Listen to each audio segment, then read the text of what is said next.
আমি সঠিক বিচার চাই, ঠিক আছে? যদি সে আপোষ মীমাংসা সাপেক্ষে আপোষ মীমাংসা করে, ঠিক আছে, ভালো। মীমাংসা পরে আগে আমার উত্তর দেন, এই বুকের জিনিস নাবিতে কেন?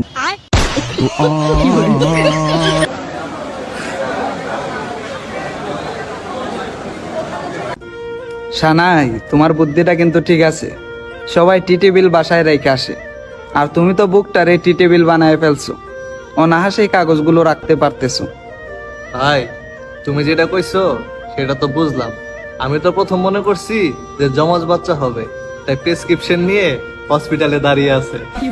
চিল্লাপাল্লা বেশি দিলে না নাই হ ভাই, এই সেই সানাই যে নিচতলা ভাড়া দিয়ে উপরতলা কমপ্লিট করছে, অথচ এত কষ্ট কইরা উঠানোর পর সেই উপরতলা ভাঙ্গা আবার নিচতলায় পড়ছে, আর একটু হইলে গ্রাউন্ড ফ্লোরে আইসা পড়তো। বিশ্বাস করেন রাকিব ভাই, আমি ফার্স্টে ভাবছিলাম যে প্রেগনেন্ট মহিলা, সিরিয়াস অবস্থা, বাচ্চা উল্টাইয়া উপরে উঠে গেছে গা, কিন্তু না না না না, আমি ভুল। তারপর দেখলাম টেবিলের উপরে কাগজ রাইখা বক্তব্য দিতাছি। ছি ছি ছি ছি ছি ছি, আই হেট মাই মাইন্ড। আমরা এই দুর্নীতির বিচার চাই, আর যারা ভবিষ্যতে দোতলা করবেন অবশ্যই ভালো সিমেন্ট বালু রোড কোম্পানি দেইখা দোতলা করবেন। আমরা চাই না কারো দোতলা ভাঙ্গা পড়ুক। একটি কান্না সারা জীবনের দুর্ঘটনা। আমি টোল করতাছি না, তবে এ যদি আদালতে বিচার পায় তাহলে আমি চাই দেশের সকল সেবা দানকারী রমণীরাও বিচার পাক। কষ্টটা মোরা কমাই দিতে পারি।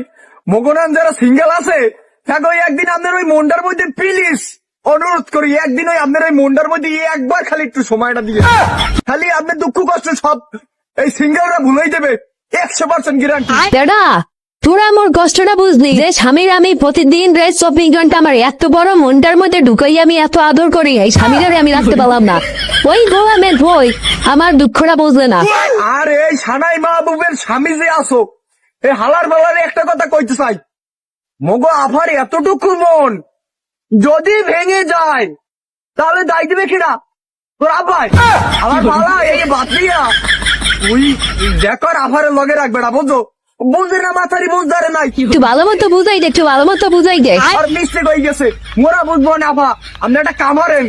এই যে সবাই দেখো, হ্যাঁ দেখছো, একের এটা দেখো, হ্যাঁ হ্যাঁ, এই তুমি দেখো, দেখছো, পারফেক্ট। এখন ধাঁধাটা হচ্ছে, এদিকে আসো, দেখো, এই যে দেখছস, হ্যাঁ সাবাস। এখন ধাঁধাটা হচ্ছে, আমাকে বলতে হবে যে এটা ওলান না প্যাট।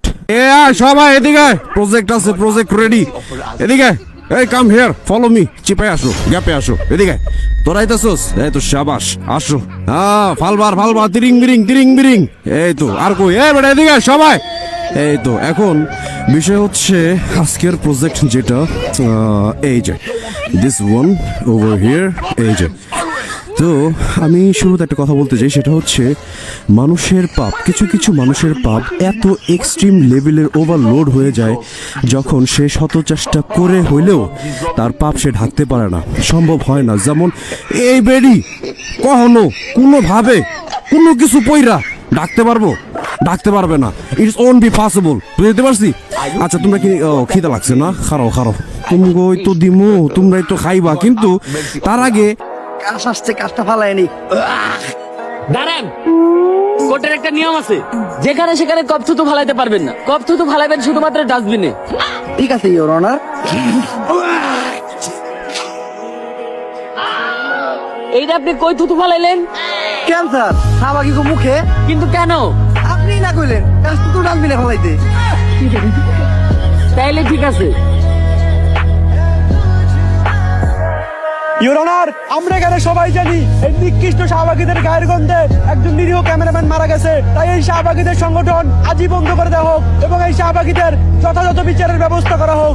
অবজেকশন ইওর অনার, আমার প্রস্টিটিউশন একটি তথ্য দিতে ভুলে গেছে।